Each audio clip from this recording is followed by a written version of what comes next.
नमस्कार।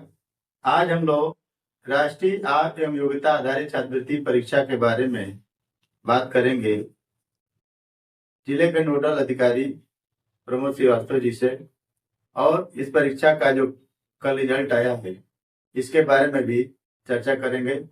सबसे पहले सर से इस परीक्षा के बारे में जानकारी लेंगे कि किस तरह की परीक्षा है।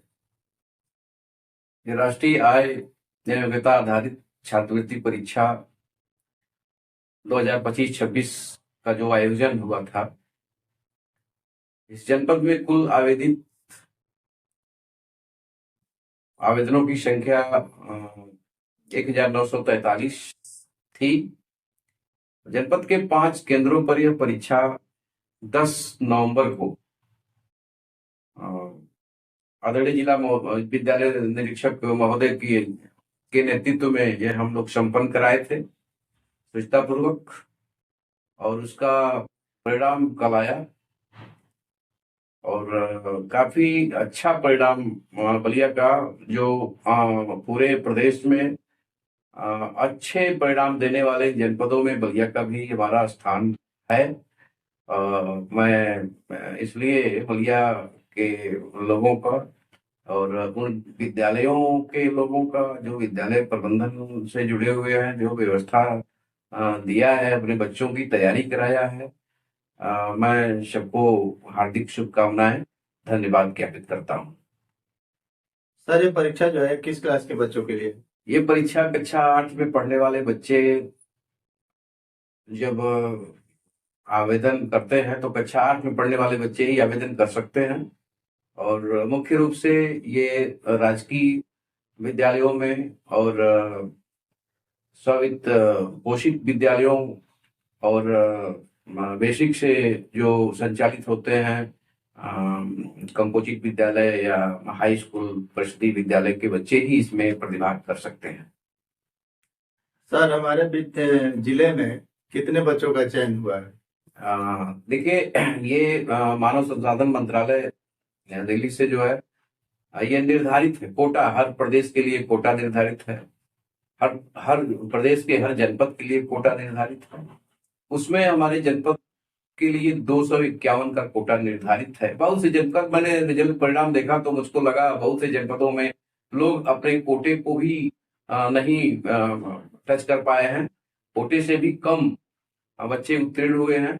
यह मेरे लिए गर्व की बात है बलिया में कि हम अपने पूरे कोटे के अनुकूल कोटे के हिसाब से 251 का जो मेरा कोटा है, 251 बच्चे उत्तीर्ण हुए हैं।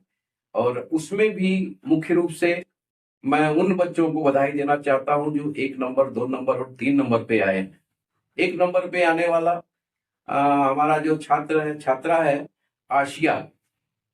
आशिया जो कंपोजिट विद्यालय पर्शिया की छात्रा है, और उसने 144 अंक प्राप्त किया है और जनपद में 1 नंबर, फर्स्ट 1 नंबर पे वो आई है। सबसे पहले उसके मैं अभिभावक को, उसके टीचर्स को, उसकी प्रिंसिपल को मैं बहुत बहुत बधाई और शुभकामनाएं देना चाहता हूं। 2 नंबर पे हम हमारे एडेड विद्यालय, सब पोषित विद्यालय से एक लड़का आया है, उसका नाम है रोहित राजभर। मुख्य रूप से वो सेवा संघ इंटर कॉलेज सोहाव का छात्र है। मैं सेवा संघ सोहाव इंटर कॉलेज के भी प्रधानाचार्य को बधाई देना चाहता हूँ, शुभकामनाएं देना चाहता हूँ कि ऐसे बच्चों को तैयारी करा करके और आगे बढ़ाएं। और तीसरे नंबर पे अमन है, वो कंपोजिट विद्यालय एकैल से है।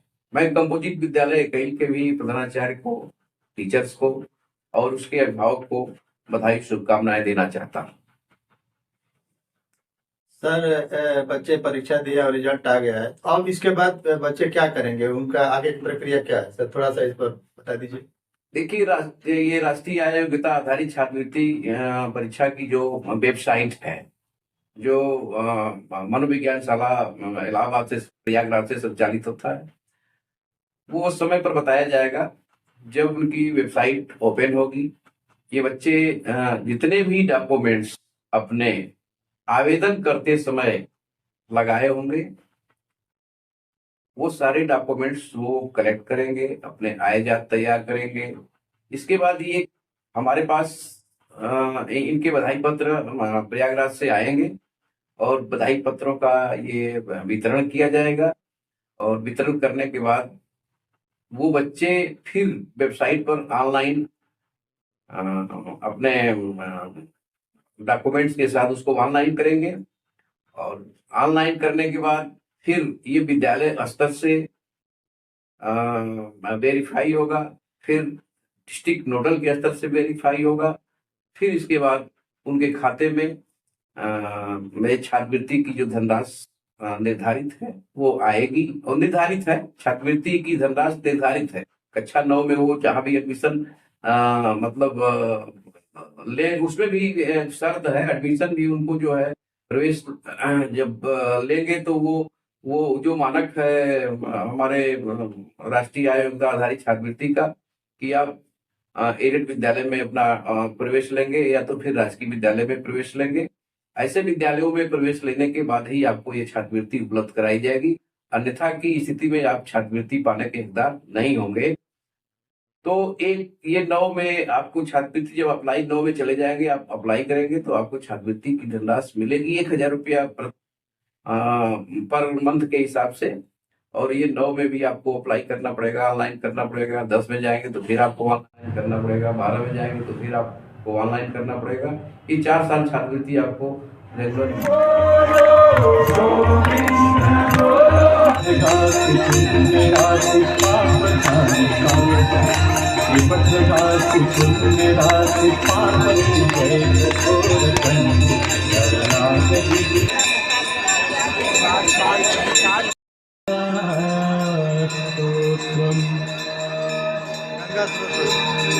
देवी सुरेश्वरी भगवती गंगे, सुरेश्वरी भगवती गंगे, देवी सुरेश्वरी त्रिभुवनसारे शरणं शरणे शंकर मौली बिहारी विमले मम मतिरास्ता देवी सुरेश्वरी भगवती गंगे।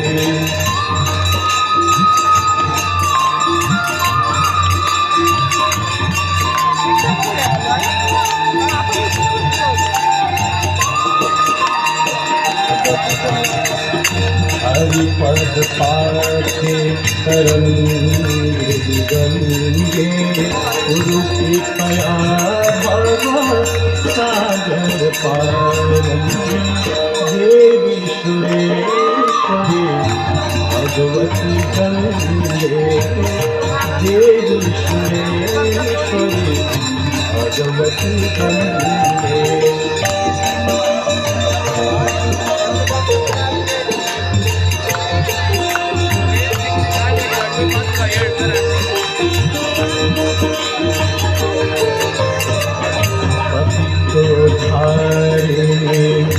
जाह्नवी गंगे खंडित गिरिवार मंडित भंगे, पतितोद्धारिणे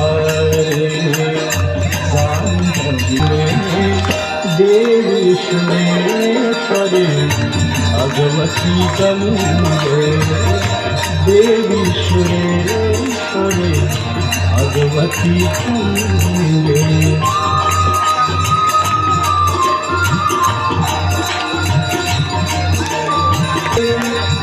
वसुधारे तुमसी गति मम खलु संसारे, देवी विमले मम मतिरास्ता तव पद कमले, देवी सुरेश्वरी भगवती गंगे, देवी सुरेश्वरी भगवती गंगे, देवी सुरेश्वरी भगवती विभूषितानां पुष्पमाङ्गान् सभ्यपिताने कदनन्ति भङ्गा मनोहरो तुङ्गकरे करोतु गङ्गामाङ्गा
भाव यही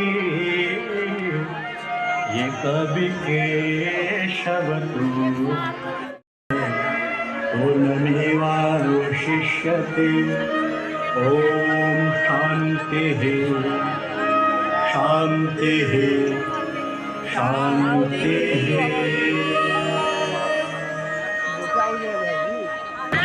प्रेम भाव से जोरदार जयकार बोलिए।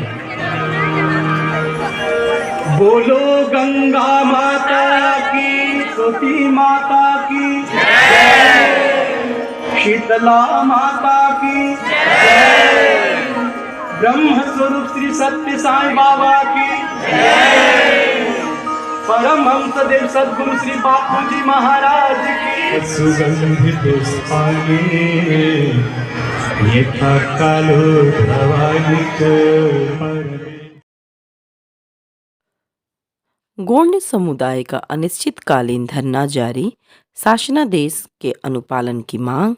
बलिया के सदर मॉडल तहसील में गोंड समुदाय का अनिश्चितकालीन धरना 30 मार्च 2025 को भी जारी रहा। के नेतृत्व में यह धरना हो रहा है। उनकी मांग है कि शासनादेश का कड़ाई से पालन किया जाए। विशेष सचिव उत्तर प्रदेश समाज कल्याण अनुभाग 3 का शासनादेश 2 दिसंबर 2024 को जारी किया गया था। यह आदेश 3 नवंबर 2021 को दिए गए दिशा निर्देशों के पालन के लिए जारी किया गया था, लेकिन प्रशासन द्वारा इसे लागू नहीं किया जा रहा। प्रदर्शनकारियों ने बताया कि सरकार में आदिवासी गोंड समुदाय का उत्पीड़न चरम पर है। संविधान और शासन देश की घोर अवमानना की जा रही है। लिखपाल और तहसीलदार बार बार जाति प्रमाण पत्र के ऑनलाइन आवेदन को अस्वीकृत कर रहे हैं। गोंड महासभा के राष्ट्रीय अध्यक्ष रामनिवास गोंड ने मांग है कि शासनादेश का पालन किया जाए और गोंड जाति प्रमाण पत्र के आवेदन को बेवजह अस्वीकृत करना बंद किया जाए। अगर हमारी मांगे पूरी न हुई तो आंदोलन और तेज किया जाएगा। 26 मार्च 2025 को हमने जिलाधिकारी और गोंडवाना छात्र संघ के अध्यक्ष ने बताया और हुरका के साथ विशाल प्रदर्शन किया। और कब तक चलेगा? सबसे पहले नाम बताइए।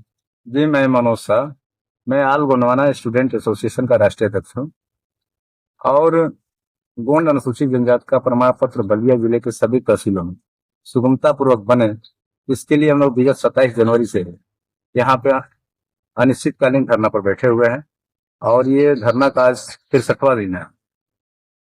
लेकिन अभी तक तहसील प्रशासन या जिला प्रशासन कोई भी उच्च अधिकारी जो है, सक्षम अधिकारी आज तक धरने पर पूछने नहीं आए, मिलने नहीं आए कि क्या आपकी समस्या है। और हम लोग बार बार संपूर्ण समाधान दिवस में अपना समस्या को रखते हैं और जिसके निदान में केवल यह लिखकर खारिज कर दिया जा रहा है कि भाई जिसका उसको संपूर्ण समाधान को फाइनल कर दिया जा रहा है कि जिसका सर्टिफिकेट, जिसका साक्ष्य सही पाया जा रहा है, सर्टिफिकेट बनाया जा रहा है। माने बलिया जिले में सर्टिफिकेट बनाया जा रहा है अपर जिलाधिकारी भी लिख कर दे रहे हैं, तहसीलदार भी लिख कर दे रहे हैं, लेकिन धरातल पर एक भी सर्टिफिकेट बनाया नहीं जा रहा। अगर कुछ लोगों को बनाया जा रहा है तो खास लोग होंगे, वो कैसे बन रहा है आप वही जान रहे होंगे। आम लोगों का एक भी सर्टिफिकेट जारी नहीं हो रहा है। यहाँ पर तमाम छात्र बैठे हुए तो सभी लोग सारा साक्ष्य लगाकर शासनादेश के अनुसार अभी 2 दिसंबर 2024 को माननीय प्रमुख सचिव समाज कल्याण अनुभाग 3 के द्वारा एक शासनादेश आया कि शासन के संज्ञान में आया है कि शासनादेश का अनुपालन बलिया जिलाधिकारी द्वारा नहीं किया जा रहा है। तो सोचिए, भारत की या उत्तर प्रदेश की जो सरकार है उसका शासनादेश बलिया का जिलाधिकारी, बलिया का तहसीलदार नहीं मान रहा है, अवमानना कर रहा है, अवहेलना कर रहा है, उसके ऊपर कोई भी अनुशासनात्मक कार्रवाई नहीं हो रही। मैं अन्य संजय घोष, सदस्यों ने बताया। गोंडवाना गणतंत्र पार्टी तहसील अध्यक्ष।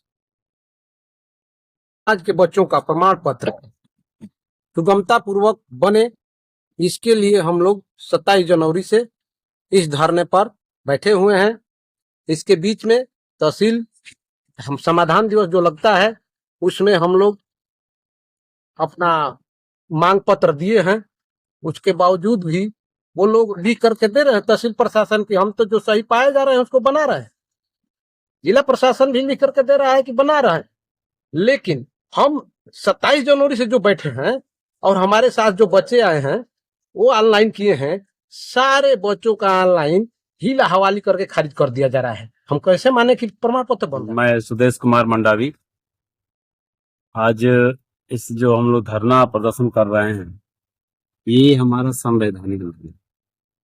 हम कोई नया चीज नहीं मांग रहे, इस सरकार से, इस प्रशासन से कुछ उनसे नया नहीं मांग। ये 2002 से हम लोग अनुसूचित जनजाति में आए और 2002 से पहले अनुसूचित जाति में हमारा गिनती होता था 1950। तो ये सीधी सी बात है कि जो अनुसूचित जाति थे उन्हीं को अनुसूचित जनजाति का दर्जा मिला। और जब उन्हीं को दर्जा मिला और विगत 2002 के बाद से बढ़िया से हर समय मिलता रहा है। जब से इनकी सरकार आई है पेपरबाजी में तो खूब अच्छा हो रहा है, आदेश खूब अच्छे आ रहे हैं, लेकिन धरातल पे काम नहीं दिख रहा। धरातल पे विगत 8 सालों से मन इतनी परेशानियां हुई हैं गोंड समाज के नौनिहाल बच्चों का, जो हर बच्चे का आगे बढ़ना है, आगे बढ़ने के लिए पढ़ना है, पढ़ने के लिए उनको प्रमाण पत्र की आवश्यकता होती है। जो बच्चा 6 में पढ़ना चाहेगा उसमें प्रमाण पत्र की आवश्यकता होगी, उसको स्कॉलरशिप चाहिए, उसको नाम लिखाने के लिए सब सुविधाएं चाहिए। हाई स्कूल इंटर में जाएगा उसको फिर चाहिए, लेकिन ये सरकार वहीं पे रोक देना चाहती है। सीधे सीधे हमला होता है उसके जीवन पर, उसके जीवन पर हमला हो रहा है कि न बच्चे पढ़ पाएंगे, न बच्चे कामयाब हो पाएंगे, न बच्चे नौकरी में जा पाएंगे, न बच्चे इस राष्ट्र के विकास में अपना अंशदान दे। यह देश को बर्बाद करने की नीति है कि इतने बड़े समुदाय गोंड समाज के नाम पे है, इतने बड़े समुदाय को पीछे धकेलने का काम किया जा रहा है। अब इस सरकार की गलती है, प्रशासन की गलती है, तो सरकार को देखना है। हम तो अपनी बात पहुंचाने का भरसक पूरा प्रयास कर रहे हैं। विगत आज 63वां दिन है इस धरने का, लेकिन अब ये सरकार समझ नहीं पाती है, या इसके अलावा लोग इसको देख नहीं पाते हैं, या फिर ये प्रशासन देख करके और ये सरकार देख करके गूंगी और बहरी बनी हुई है। ये भी इस देश की विडंबना है कि इतने बड़े जन समुदाय के नौनिहाल बच्चों का अंधकार में भविष्य किया जा रहा है, भविष्य से खिलवाड़ किया जा रहा है। बहुत ही गलत। और ये आप जानिए कि अभी फिर से पुलिस की भर्ती का ऐलान कर दिया गया है और यहाँ प्रमाण पत्र के लिए समस्या है। कैसे बच्चे जाएंगे?